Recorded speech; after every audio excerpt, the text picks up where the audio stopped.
Subukan mo na bang maniwala sa mga nakikita at nababasa mo sa iyong feed sa social media kahit hindi mo pa ito nabe-verify kung totoo o hindi? Nako, baka isa ka sa milyong-milyong mga Pilipino na nabibiktima ng maling impormasyon o fake news. Bago tayo magpatuloy, huwag kalimutang mag-subscribe sa aking channel.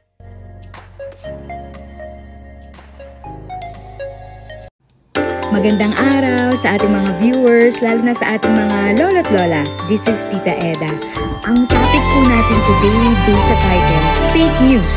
Paano malalaman at maiiwasan ito? Lately po kasi, hindi lang naman ngayon, pero ngayon po talaga lang na-emphasize ulit na sobrang dumadami ang mga fake news at lagi pong target ang mga senior citizen. Kaya lalo na po sa usapin ng SSS second tranche na nirelease na ito and all, kahit wala pa rin po talagang official na sinasabi ang SSS, mga ganun po example ng fake news. So, nandito po ang Tita Eda para po tulungan kayo na i-identify ang mga fake news at huwag po basta-basta maniniwala at isi-share ang mga information na ito kasi nga po pag shinare nyo pa, mas madami pa pong maniniwala dun sa hindi naman totoo na balita. Kaya po, atin pong panoorin ang video clip na ito na super helpful po sa ating lahat para ma-identify kung fake news nga ba ang isang balita o hindi po.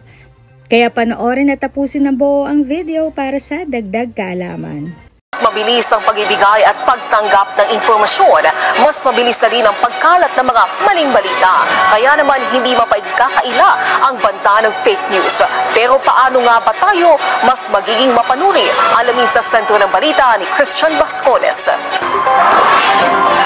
Bayan, nasubukan mo na bang maniwala sa mga nakikita at nababasa mo sa iyong feed sa social media kahit hindi mo pa ito nabe-verify kung totoo o hindi? Nako, baka isa ka sa milyong-milyong mga Pilipino na nabibiktima ng maling impormasyon o fake news. Fake news? Oo, fake news. Pero isa lamang ang hangarin ng mga ito, ang manlamang ng kapwa. Kaya fake news, itama natin yan. May dahilan kung bakit gumagawa ng fake news ang mga maituturing nating oportunista. Ayon kay John Donovan, Research Director ng Shorenstein Center on Media, Politics and Public Policy ng Harvard University, mahalagang maunawaan ang pagkakaiba ng misinformation at disinformation. Aniya, ang misinformation ay ang hindi sinasadyang pagpapakalat ng maling impormasyon, tulad ng mga haka-haka, paninirang puri, at panloloko tulad ng pranks. Habang ang disinformation naman ay ang sinasadyang paggawa at pagpapalaganap ng peking impormasyon na kadalasan para sa layuning pampolitika.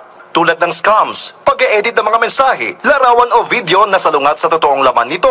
Ayon naman sa Stanford University, ang mabilis na paggalat ng peking balita ay pinalala ng pag-usbong ng mga social media platforms kung saan madaling maipakalat ang mga impormasyon ng hindi dumadaan sa masusing fact-checking. Dahil dito, nagkaroon ng malaking hamon dahil ang pagkakalantad sa peking balita ay maaaring makaapekto sa paniniwala at pananaw ng mga tao kahit pa alam nilang hindi totoong impormasyon na natatanggap nila. Sa ibang salita, ang fake news ay parang virus, kumakalat at nasasalin sa ibang tao at minsan para itong sakit na lalo pang lumalala.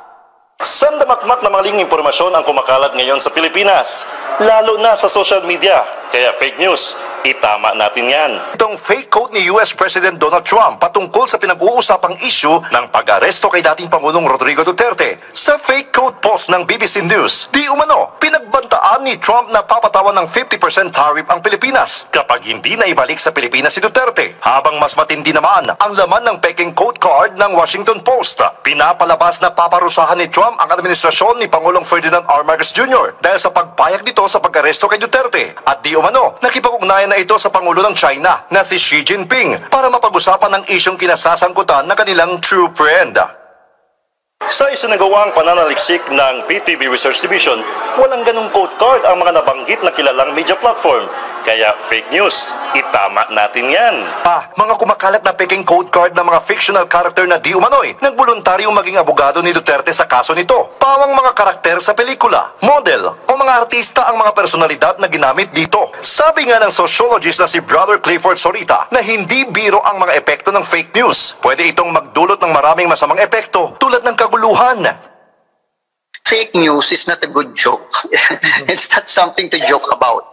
Because fake news or misinformation leads to more chaos. leads to more confusion, leads to more problems. And I don't think that fake news qualifies for good fun.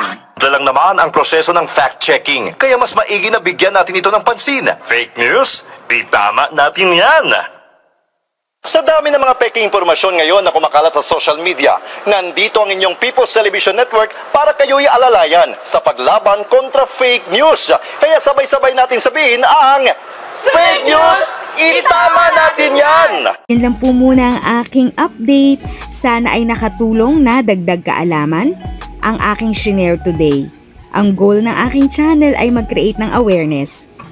Kung ganitong mga topic ang gusto mo, panoorin mo ang mga videos ko na ito.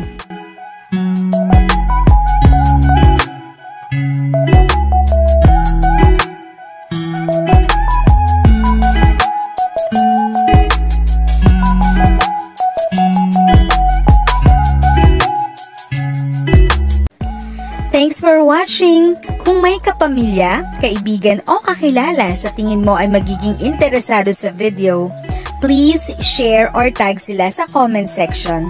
At syempre, if nagustuhan mo ang video, i-like mo na ito at subscribe ka na din.